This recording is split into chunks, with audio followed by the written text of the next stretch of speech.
Namaskar, welcome to this special edition of This Week with Padma Shri recipient, Dr. Sudhir Parikh. Dr. Sir, namaste, welcome. Namaskar everyone. So before we get to the political side, let us talk about the climate and the way weather is changing. A lot of people are out there celebrating. Anything that you feel we should be careful about from health point of view? No, I don't think so right now because officially COVID pandemic is over. Now COVID infection is still in the air, I mean somewhat, but that's like having a flu in the air or any other virus in the air. So I think we should not worry about that. And officially even WHO also declared that COVID pandemic is over. And no one has to follow any rule, but on the safe side, if you are an elderly person, 65 and plus, if you have some comorbidity like diabetes or hypertension or heart disease, I think still you should, when you go to crowded place, particularly indoor crowded place, you must wear the mask. But if it is outdoor, then there is no need to do that.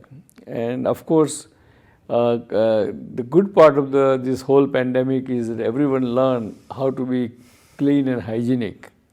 So continue doing that. Keep washing your hand before eating, after eating, and I think that can go a long way. Mm-hmm. And now about the political climate and the key players of Indian politics, as we know at the moment, coming from, of course, Bharatiya Janata Party, sitting Prime Minister of India, Narendra Modi ji, and then Congress leader Rahul Gandhi ji. They'll be visiting United States in probably month of June itself. Right. But let us go to what happened in Karnataka. What the result as per your expectation? I think a lot of even pre-poll polls or survey was suggesting that Congress has some edge because of there are couple of reasons. Number one, somehow this time Congress has done very aggressive campaign, and there are certain points got stuck into people's mind, particularly 40% corruption thing or commission thing, right? And they had a proof of that and it was true story because they had a proof because even one of the BJP minister committed suicide because when he went to do some project, they asked 40% from him, and then he said he cannot afford it, and that's what I heard that story. And I think Realtor Association also declared openly that, and they wrote to Prime Minister that these people are here, administration is asking, I mean 10-15% of the commission is always normal, but 40% is kind of extortion. So somehow that whole thing stuck. Number two, I think because in the Karnataka there is a lot of caste politics. And somehow the caste politics was engineered, this Congress kind of much better way than BJP. But I got disappointed because I mean we know that BJP under leadership of Prime Minister, who is a very visionary leader, who has done so much for India since in last short time, last 8-9 years, and he's a very astute politician too.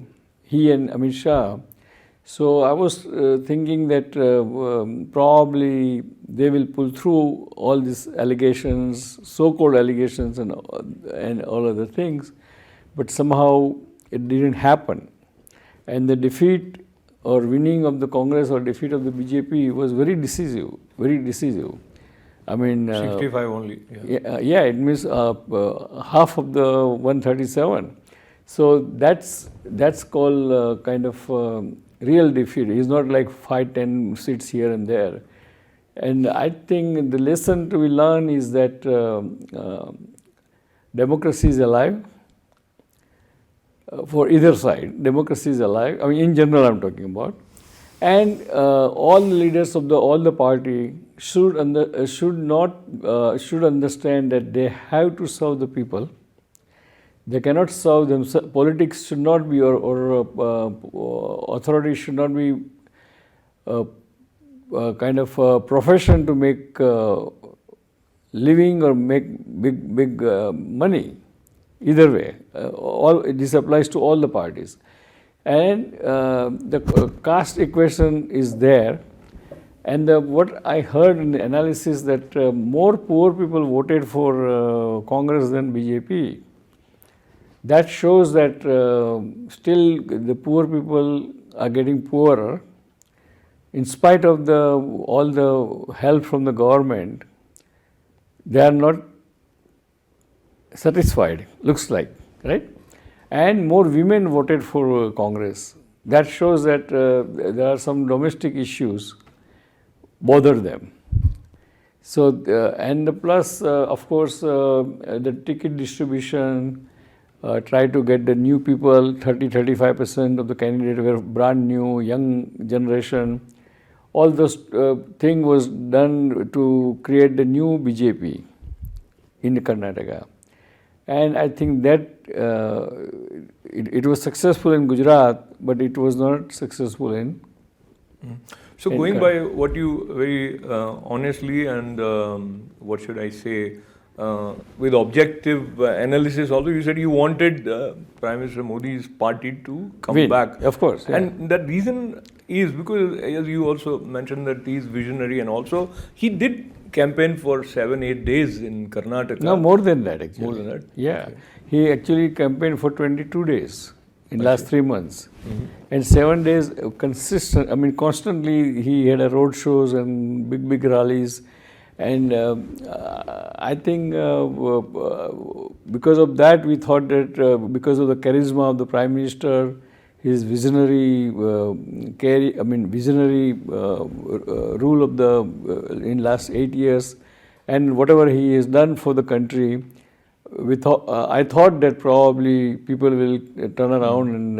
Yeah. So I think people, as you said, are very smart in terms of how the democracy should function. So for the state, they have different issues.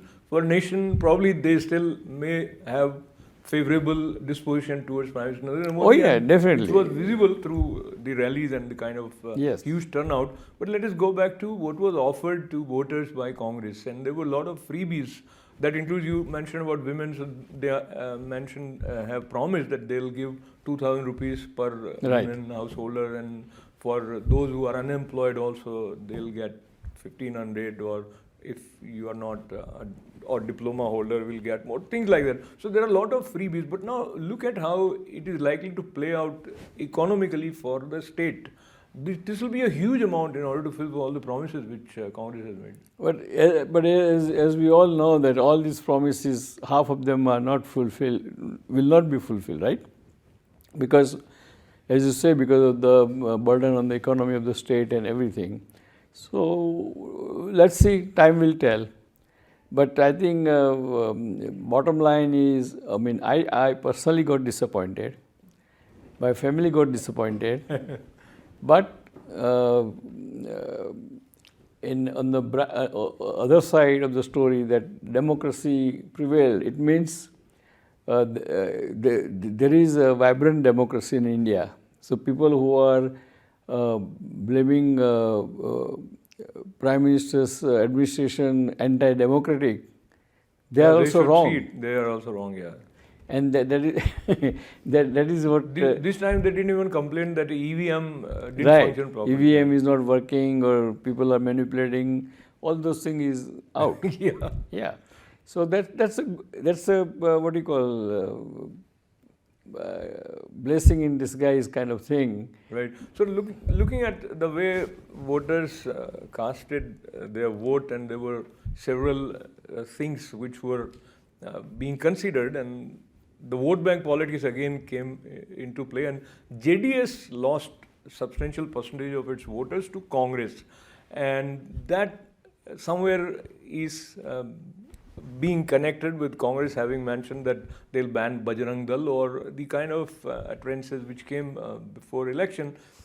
And right after Congress victory, now the Muslim community is demanding that they should have, one, they are taking credit for Congress victory. Two, they are asking for the Deputy Chief Minister to be a Muslim candidate, as well as they need to be given 5 ministerial seats. Though right now, as we speak, Congress is in a dilemma who is going to be the next Chief Minister.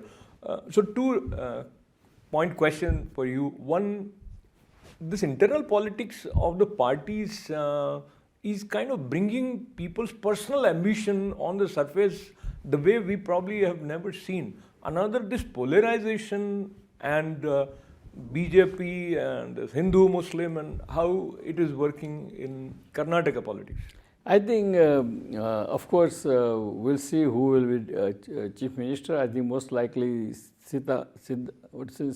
Siddaramaiya, yeah.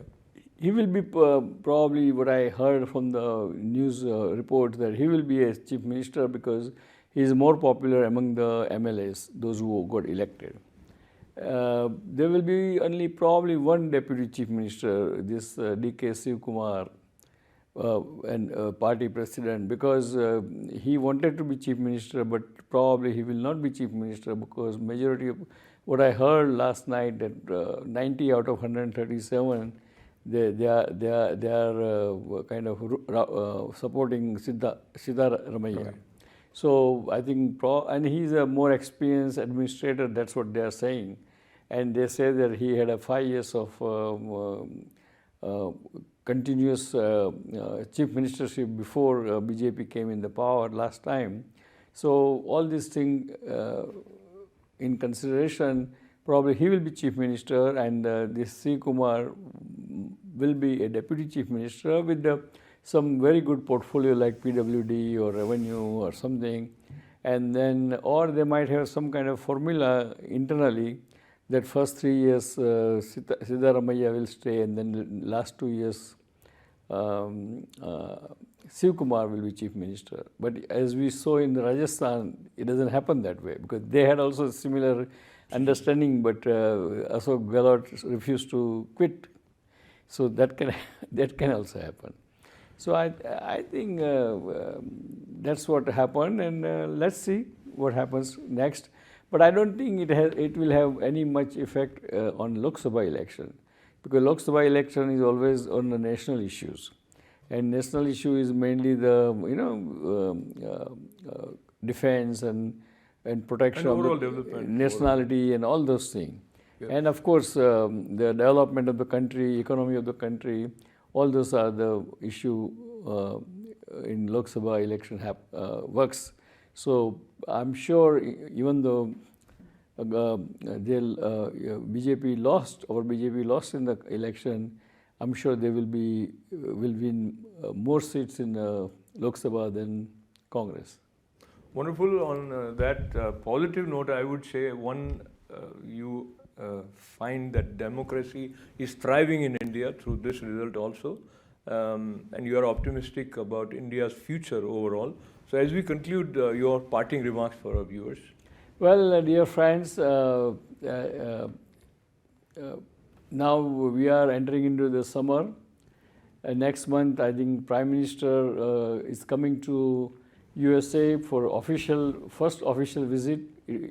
Prime Minister is invited by White House President Biden, and I think that will be very useful meeting, because that will give us the support for our concern and our kind of demand and requirement, because strategic alignment between the USA and India must happen to protect us against China, and the economic development always should happen if we align much more closer to the USA. So let's hope for the best. We wish the Prime Minister all the best for his meeting with President Biden, and we all are sure that Prime Minister will make sure that it will work in India's favor. So after saying that, I would like to say, God bless America, God bless India, God bless Indian Americans, and we'll see you next time. Till then, goodbye.